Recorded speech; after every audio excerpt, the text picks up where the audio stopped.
Olá pessoal, professor Wilson Cândido de volta com mais um vídeo da série Autismo, Azul e de Todas as Cores. E hoje conversando sobre um assunto bem polêmico, bem discutido na atualidade, que é autismo e a importância dos recursos tecnológicos. Vamos começar falando de televisão. Bom, já vimos algumas postagens por aí sobre a televisão como sendo um elemento que pode levar a esses comportamentos que a gente descreve hoje como autismo. Isso é um mito, tá? Televisão, tablet, celular não transforma ninguém em autista. É lógico que qualquer criança, independente de ter ou não uma condição diagnóstica, um prejuízo associado ao neurodesenvolvimento, qualquer criança, independente de ser neurotípico ou qualquer outra dificuldade, se passa o tempo inteiro em frente a uma TV, se passa o dia inteiro com um celular na mão ou com um tablet, ela vai ter atrasos em etapas importantes do seu neurodesenvolvimento. Vai ter um atraso não por conta do equipamento, do recurso tecnológico. Ela vai ter um atraso por não ser estimulada em outras condições importantes, por não ser oportunizada a outras situações necessárias ao seu desenvolvimento global, por não ser estimulada em suas condições de fala, de comunicação, de psicomotricidade, de situações diversas que a gente sabe que o meio promove no contexto familiar, no contexto escolar, em todos os contextos. Em se tratando de autismo, vamos aí destacar muito bem isso, em se tratando de autismo, eu vou dizer que o uso dos recursos tecnológicos, especialmente tablet e celular, que é o que a gente tem como móvel, onde a gente leva para qualquer lugar, se não devidamente utilizado, pode acentuar cada vez mais as dificuldades que a criança apresenta. Vamos dar um exemplo. Não podemos esquecer que uma das principais características para o autismo é atraso na fala, prejuízo na comunicação, consequentemente, prejuízo na interação social. Se a criança passa um tempo imenso, indiscriminado, com o celular na mão ou com o tablet na mão, a família está tirando dela a possibilidade de interagir com pai e mãe, interagir com irmãos, de brincar com um objeto concreto, que é o brinquedo, o recurso lúdico, de pedir alguma coisa nesse contexto de interação com a família. E isso vai trazer ainda cada vez mais dificuldades naquilo que ela já traz como díade para o autismo. Tá? Sem contar que a gente vive hoje uma era moderna, onde já descobrimos mais um transtorno da atualidade, que é o transtorno de dependência de tela.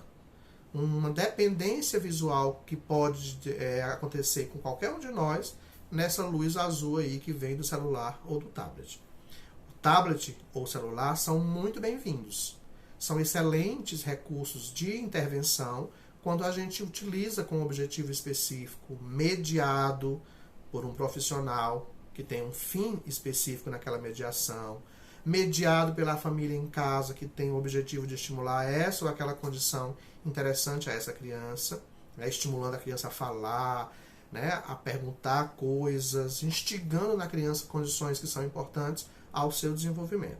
Mas se você deixa a criança com um tempo exagerado diariamente nesse aparelho, você está reforçando aí outras dificuldades que já fazem parte do seu repertório sintomático, tá? A criança, hoje nós temos uma geração de crianças com tendência à obesidade por não mais exercerem atividades físicas, correr, saltar, pular, jogar futebol, por conta de ficar o tempo inteiro agarrado aí à TV ou aos celulares e tablets. Então é um recurso tecnológico que auxilia sim no tratamento dos autistas, mas eu alerto que tenha cuidado, especialmente com o que eu vou dizer agora. Bom, é necessário o uso com cautela desses recursos. E aí eu trago uma orientação que é muito recorrente, muito solicitada por parte de muitos profissionais. Mãe, pai, cuidador que acompanha essa criança para a escola ou para os atendimentos clínicos ou institucionais. Se essa criança tem uma dificuldade em deixar ou entregar a você o celular ou o tablet quando for fazer uma outra coisa, não alimente nessa criança o uso disso como ferramenta de controle ou como chupeta eletrônica.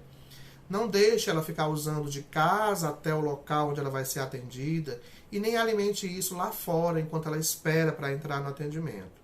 Porque lá no atendimento, muitas vezes, a proposta é outra e não o uso do celular ou do tablet. E aí ele vai ter que ficar com você e ficando com você a criança não sabe administrar essa ruptura dela com o aparelho e acaba entrando aí em desorganização ou desenvolvendo um quadro de birra para ter de volta o celular ou o tablet que ela quer naquele momento. Auxilie as equipes de atendimento com essa abordagem. Se você sabe que o seu filho tem dificuldade em se desligar desse aparelho na hora que for entrar na sala de atendimento, ou na sala de aula, né, ou no consultório, não utilize isso nesses momentos que antecedem a chegada a esses espaços, porque você vai criar um movimento desnecessário. Tá? E em casa, crie um cronograma visual, uma organização estruturada do que ele vai fazer durante o dia e durante esse dia eleja um horário com um tempo de uso para esse recurso, seja liberado nesse tempo ou seja em um momento também associado aí à sua participação durante esse uso. Assim ele vai entender que o uso tem um horário específico, não é o dia inteiro na hora que ele quer. Não vamos transformar o celular ou o tablet em chupeta eletrônica.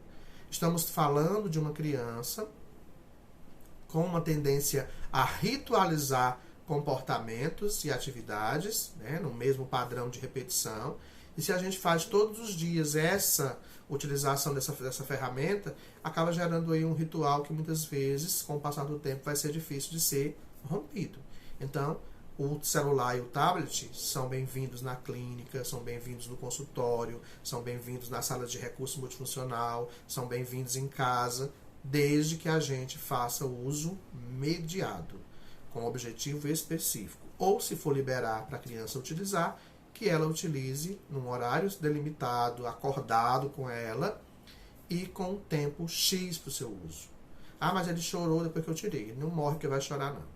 Se você entregar, o choro passa na hora, porque muitas vezes esse choro é birra para conseguir de volta o aparelho que tanto interessa a ele. Lembrando, quando a gente deixa essa criança fechada nesse recurso, a gente tira dela outras possibilidades de estimulação. Autistas têm prejuízos na fala, na comunicação e na interação social. Se a gente reforça o tempo inteiro esse uso tecnológico sem participação outras que são importantes ao seu desenvolvimento, a gente vai atenuar cada vez mais essas dificuldades. Eles não vão virar autistas por causa disso, mas podem ser autistas com mais prejuízo por falta de outras estimulações. Então, sim, o tablet e o celular são bem-vindos, mas precisamos usar esses recursos com cautela, seja no contexto familiar, clínico ou institucional. Tá? Fica essa dica de hoje, desse vídeo, autismo e a importância dos recursos tecnológicos. Lembrando que eu não estou condenando nenhum recurso, eu estou apenas orientando para o melhor uso dessas ferramentas tão importantes na sua vida, na minha vida e na vida de todo mundo. A gente está meio que agarrado a eles, mas a gente consegue a autorregulação para se desligar de vez em quando. Os autistas podem ter muito mais dificuldades, portanto, vamos fazer uso cauteloso desses recursos, ok? Eu sou o professor Wilson Cândido e esse foi mais um vídeo da série Autismo Azul e de Todas as Cores. Consultem esse livro, ele tem uma linguagem muito clara. É importante para que a gente enriqueça cada vez mais o nosso repertório de informações acerca do autismo. Abraço a todos e até breve.